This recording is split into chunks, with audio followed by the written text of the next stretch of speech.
Let's make history. Under Trump, real wages grew 7.7%. Under Biden, they've declined 2.1%. So the American worker is the most vulnerable. So the tax policies he articulated, no tax on tip, no tax on overtime, no tax on Social Security, they benefit the people that need the help the most to restore their income so they can meet the higher cost of living today. There you go.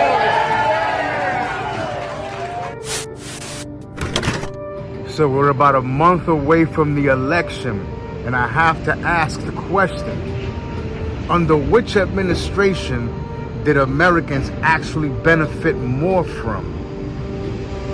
Did Americans benefit more under Trump or under Biden/Harris? Under Trump, gas was under $100 a barrel. Inflation was at 1%. There were no wars.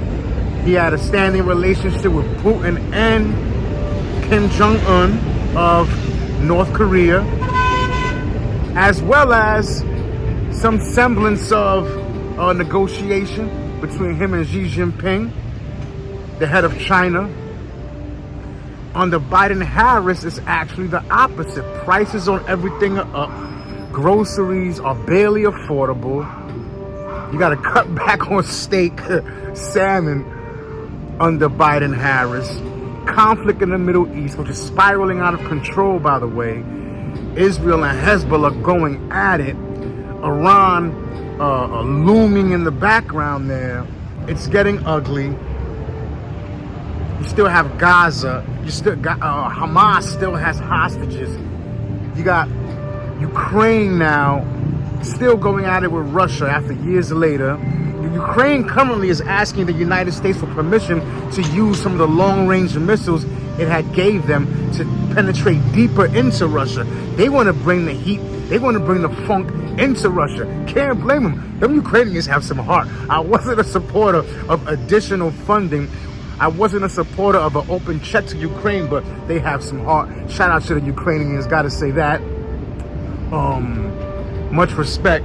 But at the same time, this is not just about Ukraine, it's about all of us. This is a global situation. And he's asking to go, to be able to get the permission to use these weapons to actually go into Russia.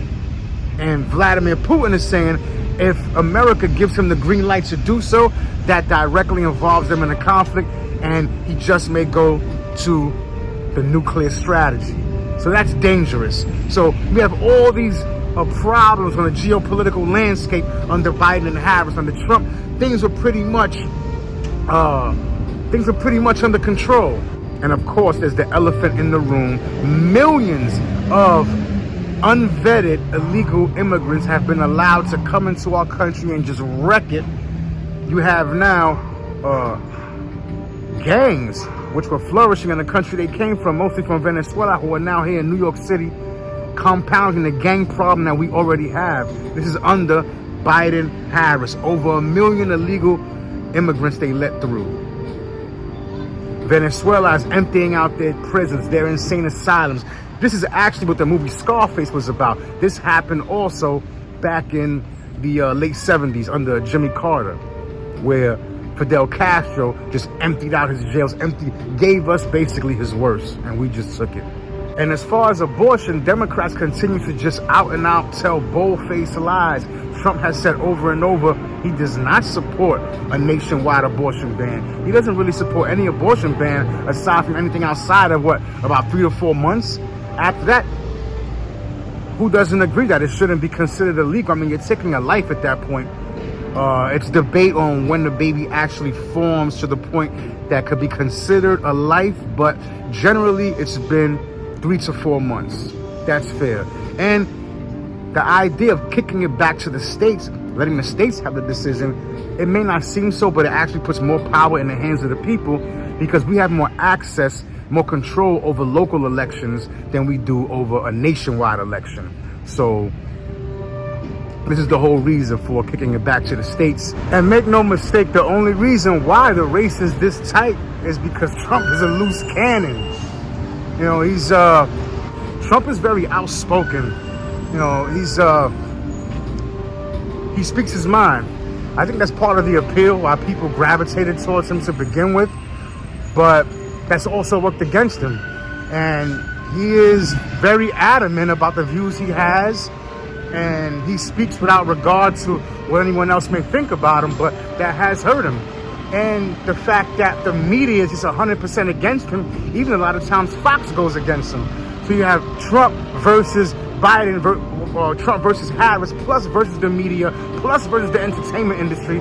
It's ridiculous. So were it not for that, if our media had more of a sense of honor and fairness, and actually were supporters of freedom of speech, then we would be looking at a totally different poll right now. We would be looking at totally different poll numbers right now. He says, listen, everyone is trying to paint me as some sort of rabid right-winger. He said, I stood in line for 6 hours to meet Barack Obama at one point. I voted Democrat many times. The country has moved in a different direction because Democrats have governed poorly. I think we're in massive trouble, frankly, with the Kamala administration, and that's my honest opinion. I think really it's essential that you win for the good of the country for this election, and I'm just stating my opinion. I agreed with President Biden's decision to pull out of Afghanistan. 4 presidents said they would, and Joe Biden did. And as a result, America's taxpayers are not paying the $300 million a day we were paying for that endless war. And as of today, there is not one member of the United States military who is in active duty in a combat zone in any war zone around the world. The first time this century. What? But let's understand. So where the f are we right now?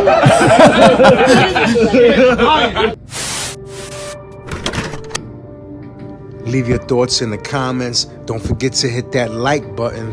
Subscribe to Will Flores TV on YouTube. Follow me on Instagram, TikTok, and X.